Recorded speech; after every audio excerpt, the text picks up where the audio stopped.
Quando eu era novo, eu sei que faz tempo, mas o Vi vai lembrar, a Aline também, nessa época, né? A gente saía da igreja, da onde a gente era membro, e juntos, assim, né? A gente era membro de uma mesma igreja aqui, a Thaís também ia nessa época, e a gente, a Fabiane lembra também, né? A gente ia tudo para uma praça. Eu não lembro que praça que era, porque eu não era daqui naquela época, não lembro. 7 de setembro, ia para a praça 7 de setembro. E a gente ficava lá. E aí eu me lembro que a gente, às vezes, ficava até tarde e tudo mais, né? E o pessoal da igreja lá não gostava muito. Eles falavam assim pra gente, você vai ficar cansado na ceia, na escola dominical, no outro dia de manhã. E aí eles falavam assim, aquele lá, eles não são muito sérios, não, com Deus. Vocês lembram disso? Pelo menos falavam isso pra mim. Porque eles não têm escola dominical para ir de manhã. E vocês têm, vocês precisam estar aqui de manhã e tudo mais. Então não vai na onda deles, aquela coisa. E eu sempre fiquei com essa pulga atrás da orelha, pensando assim, bom, quer dizer que a presença ou não de uma escola dominical numa igreja define se a pessoa é um cristão sério ou não? Porque se for assim, antes de 1850 não tinha crente sério. A escola dominical foi criada lá em meados de 1850, por um bom motivo. E, de fato, é um bom instrumento que a gente tem que usar, hoje pode usar, para desenvolver o ensino da igreja. Mas a escola dominical não é um mandamento bíblico. Não tem nenhum versículo na Bíblia dizendo que uma igreja precisa ter escola dominical. O que diz na Bíblia é que toda igreja precisa ter ensino. Se a escola dominical é o melhor método para se fazer ou não, cabe um bom diálogo, uma boa conversa. Nós fazemos aqui, e eu creio ainda que é um bom método para se ensinar. Mas isso não quer dizer que quem não faz não tem ensino nessa igreja. O que é onde eu quero chegar com isso? João Calvino escreveu nas suas Institutas que o coração do homem é uma fábrica de ídolos. O William até olha para trás, né? Mas ele esqueceu que tem duas fábricas no coração do ser humano. Uma é a fábrica de ídolos. A outra é uma fábrica do legalismo.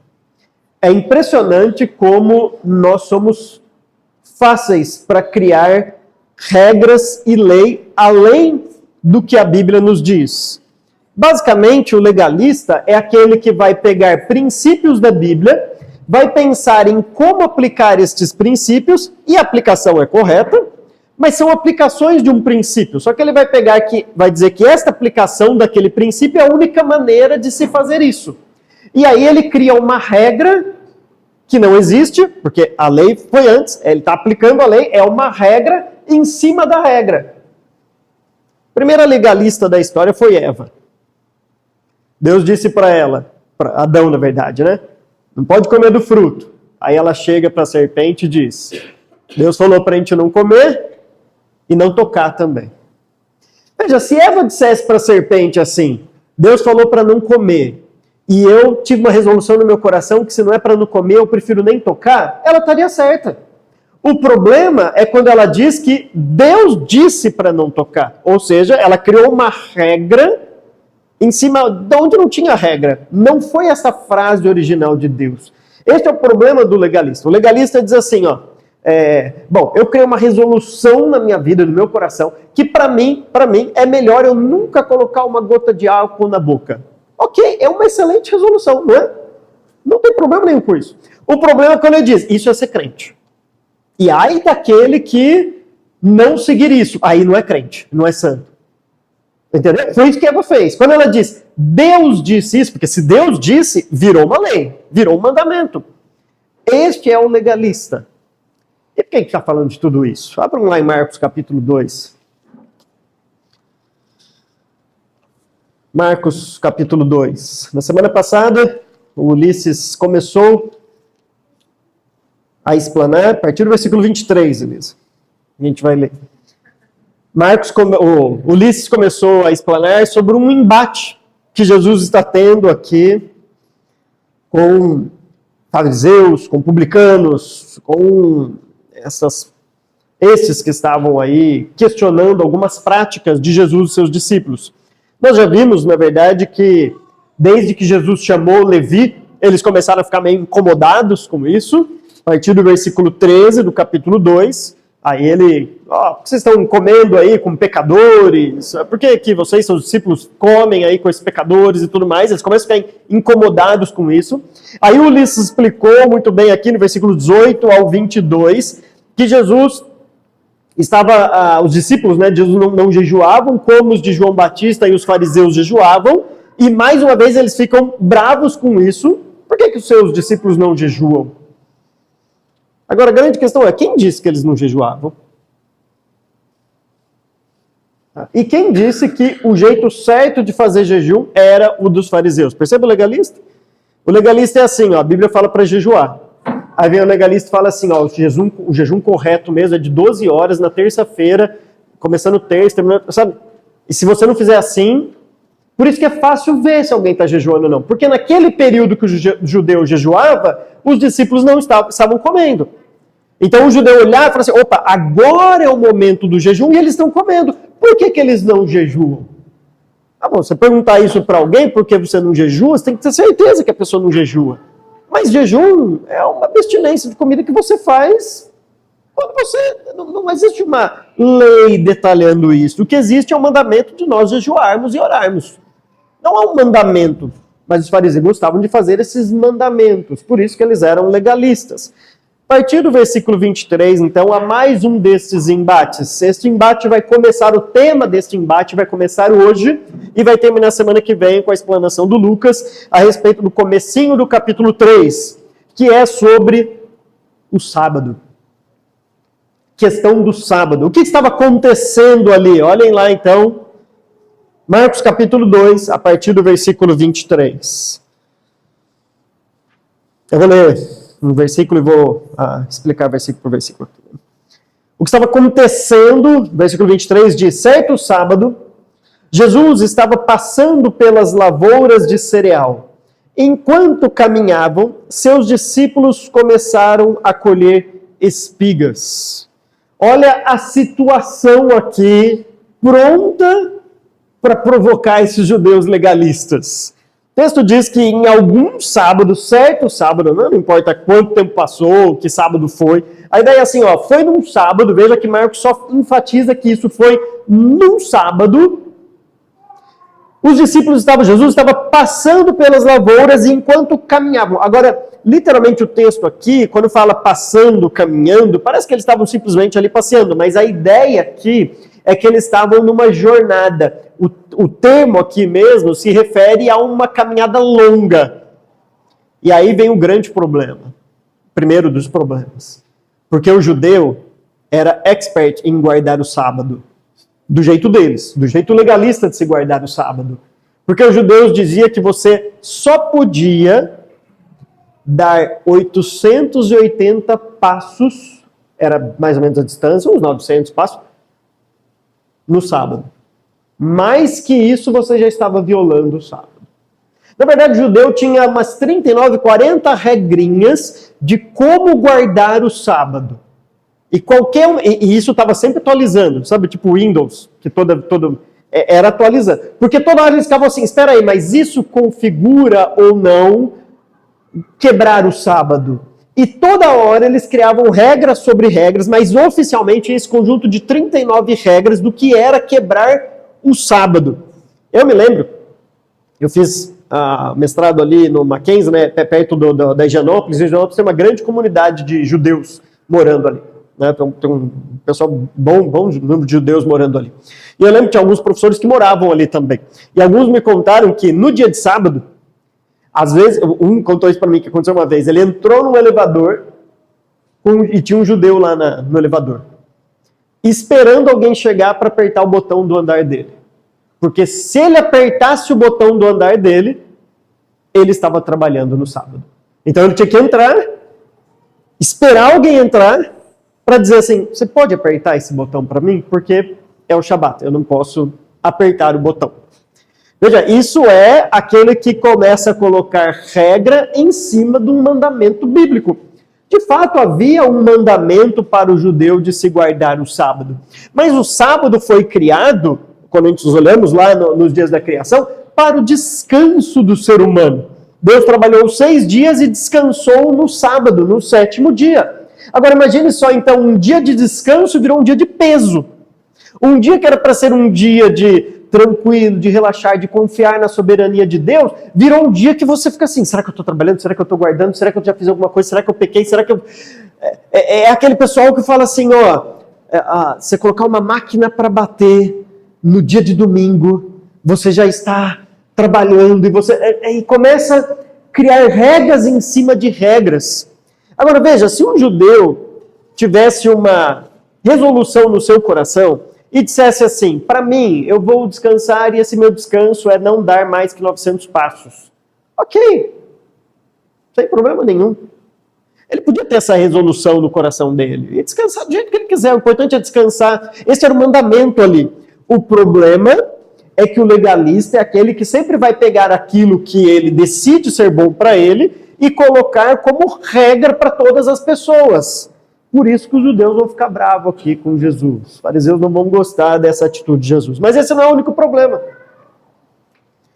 Daqui a pouco a gente vai falar um pouco mais do sábado aqui, chegar para o final da mensagem.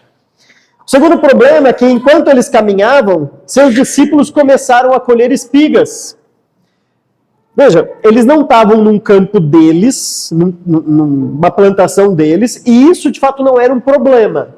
Quando você olhar lá em Deuteronômio, capítulo 23, versículos 24 e 25, você vai ver que uma pessoa podia, até é engraçado, né, mas uma pessoa quando estivesse numa plantação alheia, ela podia pegar a plantação ali e tudo mais, desde que não fosse com foice, que fosse com a mão. Não podia ser com a foice, tinha que ser com a mão. Porque a ideia é assim, imagina que você sai para pedalar aqui, para numa plantação de cana. Você vai lá, quebra uma com a mão para... Tipo assim, tudo bem. Agora, você vai com uma foice, um caminhãozinho assim, daqui a pouco você quebra... assim, trabalha dele, né? Então essa é a ideia. A ideia é assim, vai lá, tudo bem, você pegar um fruto, daqui a pouco você enche um cesto de fruto para vender ali, espera aí, não é seu, não é o seu negócio, entendeu? Então eles podiam, se fosse para uso pessoal, por isso que a ideia é assim, você pode pegar com a mão, mas não pode pegar com a foice. Tá? Então você podia pegar uma cana lá e sair chupando a cana sem problema nenhum, mas não vai pegar um monte de cana e sair espremer na rua ali, parar o... Cadê o Alexandre? Cadê o Alexandre? Ali, parar ali a maquininha de cana e fazer a garapa lá e tá caro o litro, né? E aí o pessoal, aí não pode. Aí não, então você vai assim, compra cana, como a gente fez lá no batismo, né? Tinha cana, vontade, capaz. Nossa, era muita garapa que a gente falou. Então não tinha nenhum problema deles fazerem isso. O problema é que era sábado. Aí era o problema. Fazer isso no sábado para o judeu era um grande problema. Então olha só, Jesus e os discípulos estavam viajando e nessa viagem eles passaram e começaram a colher espigas numa plantação. Aí pronto. Foi tudo o que o judeu precisava para ter esta reação. Olha o versículo 24. Os fariseus lhe perguntaram, olha,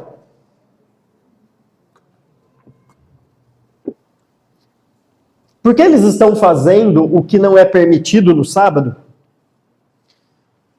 Veja, quando o fariseu fala assim, olha, é um imperativo para Jesus. A ideia é assim, vê aquilo ali.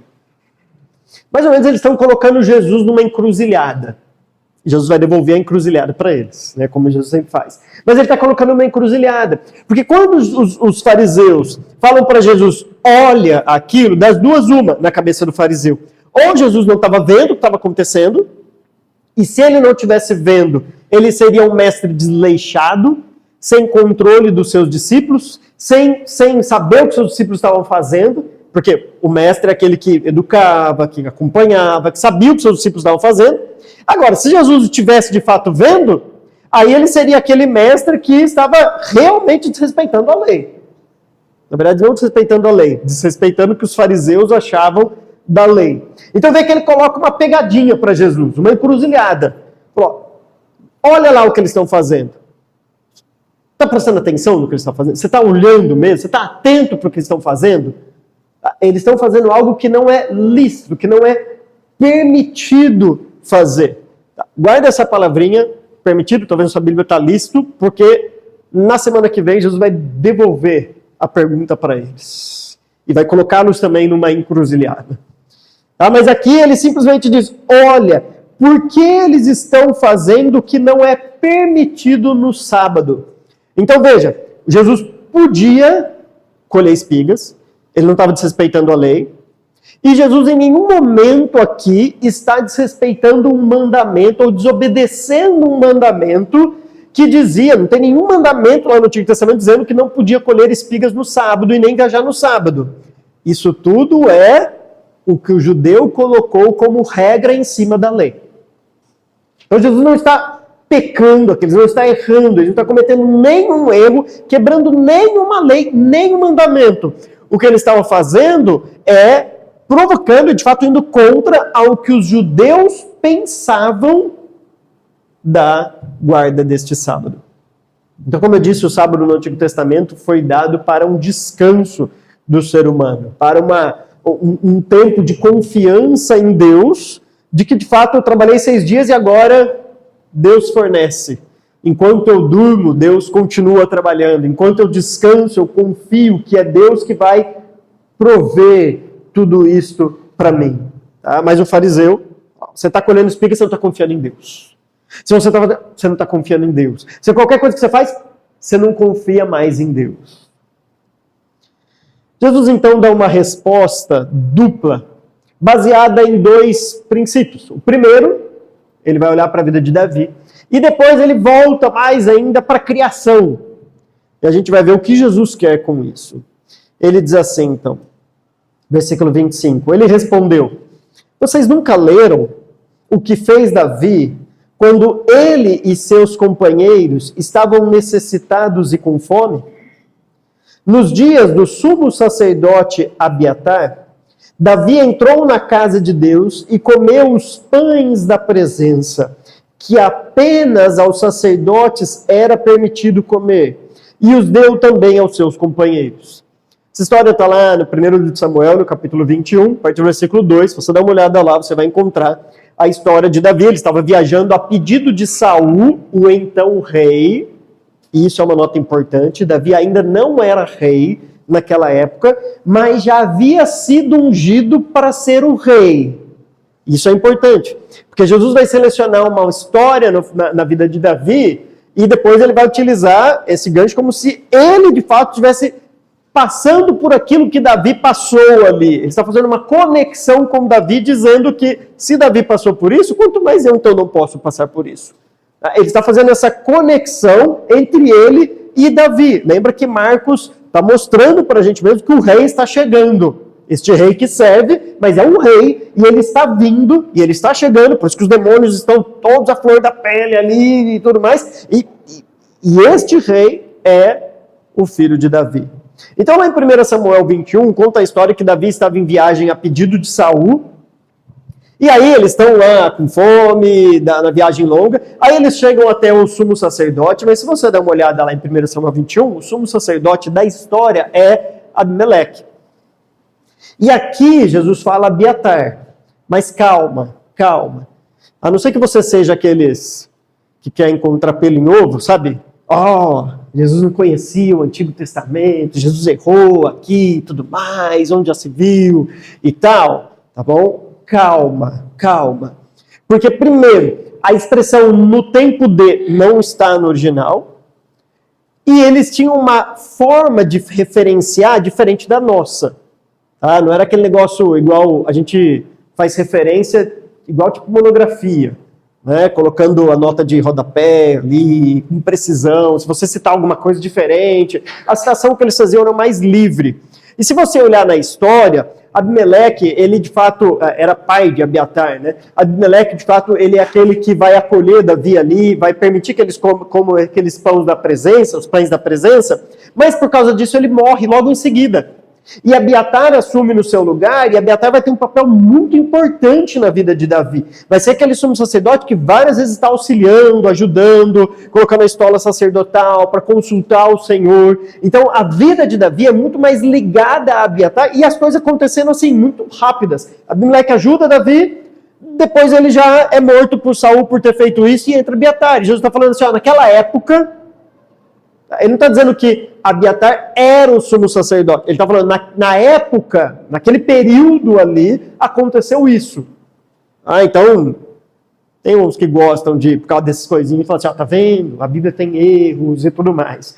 Mas aí é querer colocar as nossas regras de precisão de citação hoje por um texto que foi escrito há 2000 anos que não tinha as regras que nós temos hoje. Esse fato, essa fala, né, nenhum judeu falou assim, o fariseu falou assim, errou. Naquela época não era o sacerdote. Eles tiveram essa reação? Porque eles queriam pegar Jesus num erro. E se de fato Jesus tivesse errado, a primeira coisa que eles iam fazer é assim, errou. Tá errado. Não era Abiatar, era Abimeleque. Então, eles tinham um jeito de citar o Antigo Testamento, que de fato isso daqui era perfeitamente possível.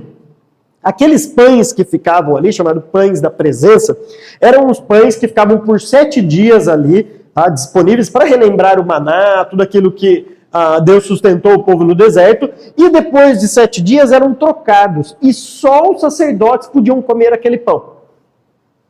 Tá, de 7 a 7 dias era feito um pão novo, praticamente igual a gente faz em casa, né? Toda semana tem um pãozinho novo que a gente faz, né? E vai comendo, aí fica velho, a gente faz outro pão, às vezes tem que fazer antes, né? Dependendo da fome do pessoal, a gente faz antes. Mas basicamente é um pãozinho que a gente faz lá por semana, então só o sacerdote, no caso, só a gente lá come o pão, né?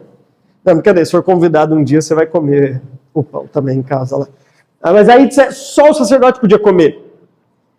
Mas naquela ocasião, Davi estava com fome, ele e seus homens, e era a única coisa que tinha. Abimeleque fala para ele assim, não tem nada, só tem esse pão aqui. Ele falou, pode me dar o pão então.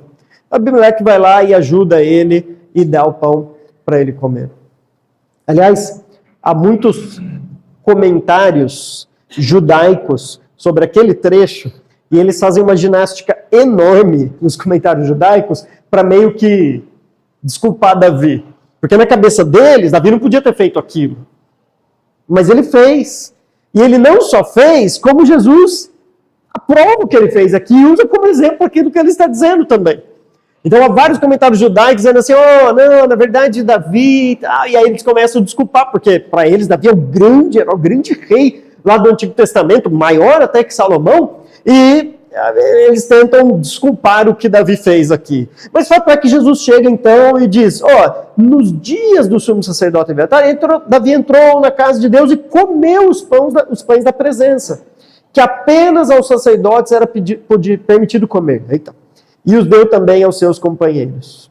Agora olha que interessante, os fariseus chegam para Jesus e dizem assim, você está vendo o que seus discípulos estão fazendo?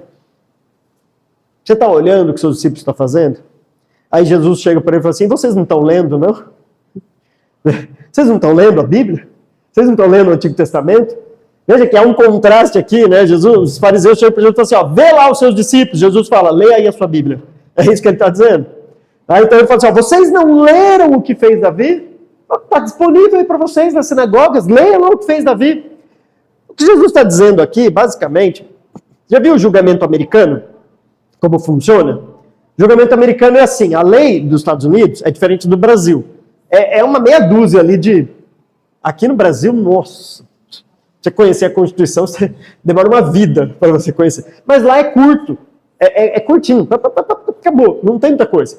E aí o que acontece? Os casos que são julgados entram como uma possibilidade de você, naquela ocasião, quando foi julgado o povo contra não sei o quê, e tal, foi essa decisão. E aí entra como um argumento. Se lá naquela época os juízes decidiram este caso assim, então aí entra como um argumento para dizer, o que eu estou pedindo aqui é semelhante àquilo lá. Então entra como um argumento. E Jesus está dizendo exatamente isso. Se Davi pôde comer, por que eu não posso comer? Qual que é o problema aqui de eu comer? Só que aí Jesus vem e dá mais um argumento. E aí talvez seja um argumento até maior do que Davi. Porque agora ele volta lá para a criação. Ele diz assim, versículo 27, e então lhes disse, o sábado foi feito por causa do homem, e não o homem por causa do sábado. O que Jesus diz é, Deus nos deu alguns benefícios, a gente poderia chamar de instituições, de presentes, para auxiliar o ser humano. O grande problema é que o ser humano gosta de pegar essas instituições, gosta de pegar aquilo que Deus deu e colocar como se aquilo fosse maior que o próprio propósito pelo qual ele foi criado. É o caso da escola dominical que eu falei aqui. A escola dominical foi criada para benefício. Alguém teve essa ideia e a história lá, alguém que estava vendo crianças na rua e falou, vou ter mais essas crianças para cá, e começou um trabalho com as crianças, uma excelente ideia, aí o pessoal, todo mundo começou a estudar a escola dominical, e aí a instituição começa a ficar mais importante e vira lei. E se uma igreja não tem escola dominical, não é igreja, o pessoal não é crente, e aí já começa a ultrapassar o propósito pelo qual ela foi criada, e começa a virar um fardo, um peso, que é justamente o que os fariseus faziam. Jesus está dizendo, espera aí, o homem não foi feito por causa do sábado. A própria ordem na criação, ela é importante em muitos aspectos. Por exemplo, se você olhar, primeiro Deus fez o homem e depois a mulher. Paulo vai usar esse argumento lá na frente para defender a liderança masculina. Ele vai dizer, quem foi feito primeiro? Primeiro foi criado o homem e depois a mulher. E aqui é a mesma coisa. Primeiro foi feito o homem no sexto dia. E depois Deus descansou no sétimo dia. Tipo, o sábado, esse dia de descanso para o judeu, depois a gente vai trazer implicações para a gente, não pode ser superior ou escravizar o homem que foi feito no sexto dia. Porque o sábado foi feito para o homem. E não Deus criou o sábado e colocou o homem ali. Mas Deus dá o sábado como um presente para o ser humano. Se o sábado começa a virar um peso, começa a virar uma tensão ali do que eu posso, do que eu não posso, e eu já nem descanso mais porque eu fico tão tenso assim, acaba todo o propósito do sábado. Eu lembro que uma vez eu estava conversando com alguns amigos, pastores e tudo mais. E aí a gente estava comentando como que funcionava nas igrejas, nas nossas igrejas, trocando ideias e tudo mais. E aí eu lembro que eu falei assim, lá na igreja nossa a gente tem, a escola dominical nossa é quinzenal, domingo sim, domingo não e tudo mais. Ele falou, que legal, tal, e o que vocês fazem no domingo que não tem? Eu falei, não sei, sim. Não sei, o pessoal passeia com a família, vai para um parque, vai passear, tem um tempo assim, ou algum vai na casa do outro comer, enfim, não sei. Mas você deixa isso? Eu falei, como assim eu deixo?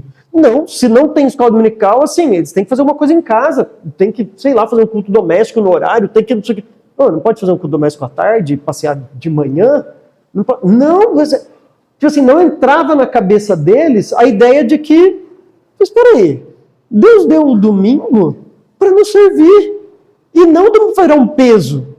E aí eu conheço muitos que diziam exatamente isso, assim, você colocar uma roupa para bater no domingo, você passar um aspirador de pó no domingo, se você fizer as coisas no domingo, você já está... Espera aí, para de ficar colocando regra. Se você colocou como uma resolução para a sua vida fazer isso no domingo, tudo bem, sem problema nenhum, tá? Nem problema nenhum. Se o marido e a mulher combinarem e falar assim, a gente não vai lavar roupa domingo, não tem problema, fica tranquilo. A partir do momento que isso vira uma regra para todas as pessoas... Aí você criou um grande problema e aí que nasce um grande legalista. Jesus está dizendo assim, o sábado foi feito por causa do homem, como um benefício, como um presente ao homem, e não o contrário. Então você não pode ser escravo do sábado, o sábado que deve servir ao homem. É exatamente essa a conclusão de Jesus. Ele diz assim, versículo 28, assim pois... O Filho do Homem é Senhor, até mesmo do sábado. Deixa eu tirar algumas lições e depois a gente volta para este versículo para nós terminarmos.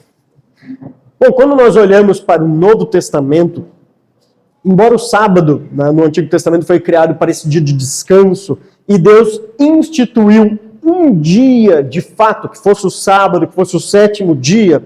Quando a gente olha para o Novo Testamento, este princípio, essa ideia de um dia não continua no Novo Testamento. Pelo contrário, se você olhar para Romanos capítulo 14, Paulo vai dizer assim lá em Romanos, há alguns que consideram um dia mais especial que os outros. E há aqueles que consideram iguais todos os dias. Aí você fala, agora Paulo vai tomar partido num lado e vai começar... Aí ele fala assim, tranquilo, gente. O que importa, quem acha que um dia é mais especial que os outros, ou quem acha que não tem dia especial, o que importa é fazer isso para Deus, porque no fim das contas a gente vive para Deus. É isso que ele fala lá. O que Paulo está dizendo para a gente? O que o Novo Testamento diz? O Novo Testamento diz que o princípio do descanso continua. Nós precisamos descansar porque isso manifesta a nossa confiança em Deus. E não achar que o trabalho só depende de mim. Eu tenho que trabalhar, eu tenho que fazer, porque se eu não fizesse eu descansar, eu vou ficar sem... Não, é Deus que nos dá enquanto nós dormimos. A gente faz a nossa parte, mas Deus dá. Mas o Novo Testamento não apresenta mais um dia como esse é o seu dia de descanso. Mas o princípio continua. Então, a primeira aplicação para a gente é, nós precisamos também descansar. Que dia você vai descansar? Não sei, você precisa descansar. Dificilmente eu consigo descansar no domingo. Mas segunda eu descanso. Então, descanse. Se é obrigatório descansar no domingo, eu sou o primeiro que estou em pecado aqui. Confesso o meu pecado. Porque domingo dificilmente eu tenho um tempo de descanso. Geralmente é mais corrido. Segunda dá para descansar. Aquela descanso de família grande, né? Fazer compra. Mas é o descanso de não trabalhar. De não preocupar com as coisas que geralmente eu me preocupo no meu trabalho. Depende do seu negócio. Talvez alguns digam assim, para o meu negócio, melhor eu descansar numa quarta-feira com a minha família. Ok, sem problema, descanse. O importante é você ter esse dia de descanso, porque isso demonstra uma confiança em Deus. Agora, é claro, se você tem opção, não vá dizer assim, então vou trabalhar domingo à noite e descansar na quarta. Não, domingo é o dia que nós nos reunimos, porque a maioria folga neste dia. Então, se você tem opção disso, descansa no domingo para participar dos cultos, das programações da igreja. Agora, às vezes você não tem opção. Você é médico, policial, piloto de avião, porteiro de prédio. Você tem várias e várias profissões que você não tem opção. Você precisa, já está lá. Você pode fazer duas coisas. Ou você ora para trocar de profissão, ou você entende que você tem que ser cristão de uma outra forma. Pode ser cristão? Claro que pode. Com certeza pode ser cristão. A gente precisa de pilotos cristãos, a gente precisa de médicos cristãos, a gente precisa de policial cristão. Claro que pode ser cristão. Mas o que não pode é ficar sem descansar. O que não pode é ficar sem cultuar. O que não pode é deixar de cultuar a Deus, tanto individualmente quanto coletivamente. Mas o princípio do sábado continua no Novo Testamento, embora não mais num dia específico. Agora, como que se dá esse dia de descanso? Não sei. A Bíblia não detalha. Eu não posso chegar e dizer assim, você está descansando ou não. Eu não sei, depende. Cada pessoa, cada família vai decidir como aplicar isso. Veja, se eu começo a criar regras naquilo que a Bíblia não me dá regra, nós estamos fazendo legalismo. A gente vai criar regras legalistas na igreja. Porque a Bíblia não diz como descansar. Ela só diz que a gente precisa descansar. Aí você fala assim, eu posso dormir até mais tarde, eu posso passear, posso ter um tempo de ir na piscina, eu posso me reunir com meus irmãos, enfim. Não há uma regra para o descanso. O que nós precisamos é descansar. A Bíblia fala isso. Veja que o sábado no Antigo Testamento foi concedido para o povo, primeiro lugar para o descanso, e não para o culto. Mas o povo, por descansar no sábado, começou a cultuar a Deus no sábado.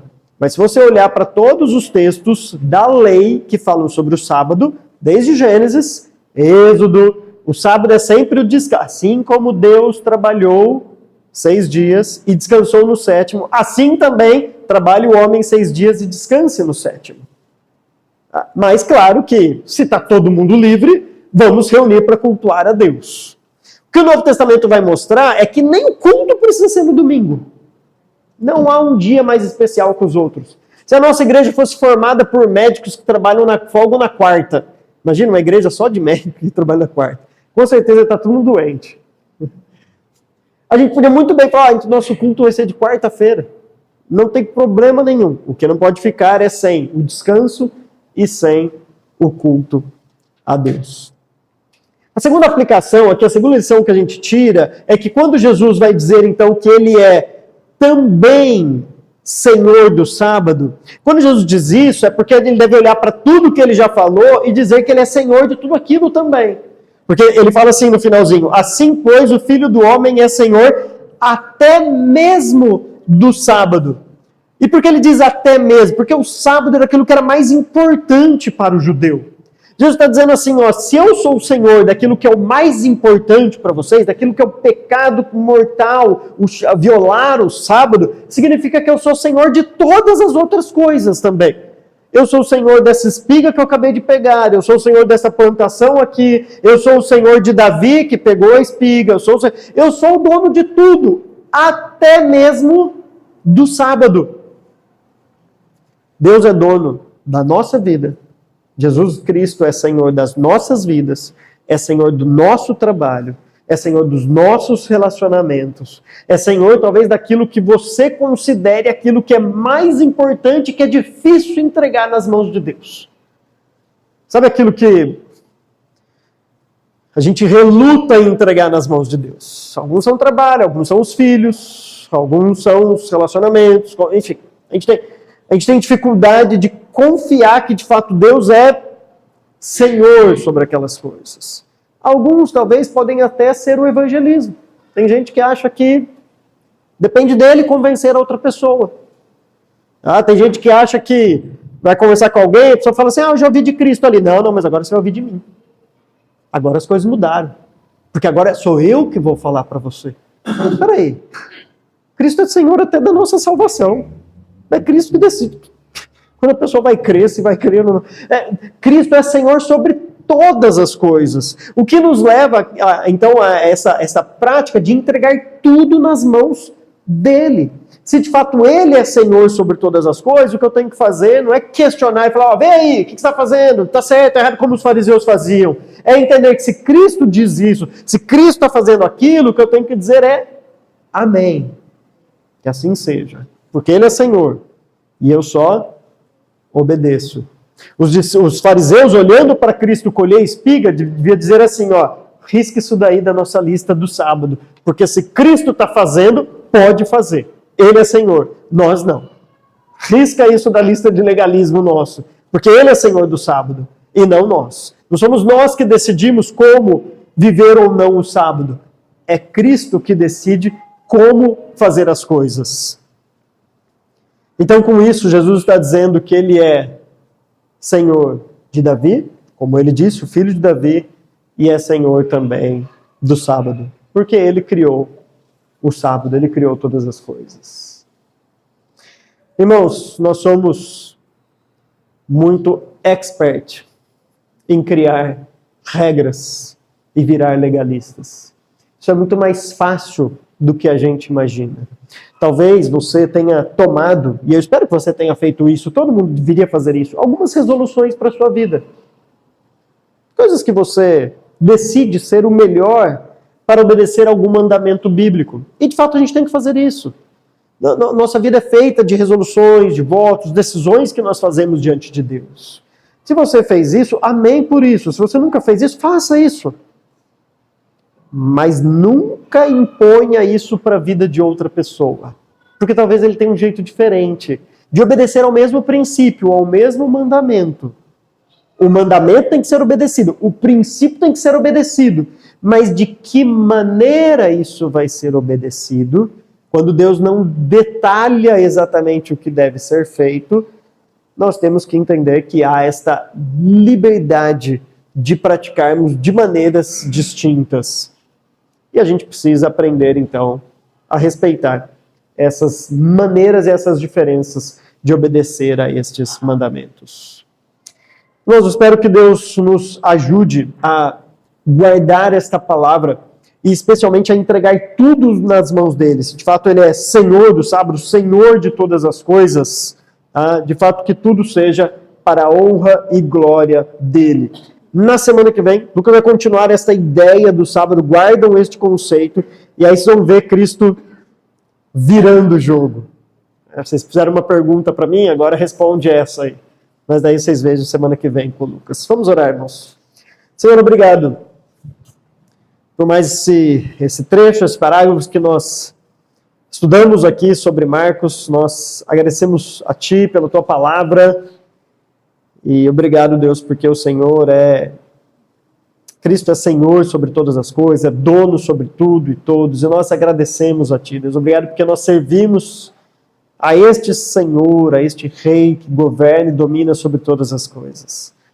Nós queremos colocar as nossas vidas debaixo da Tua soberania, debaixo do Teu controle, e entender que é o Senhor quem decide tudo. É o Senhor que decide como devemos viver a nossa vida, é o Senhor que decide como devemos buscar a nossa santidade. E nos ajude, Deus.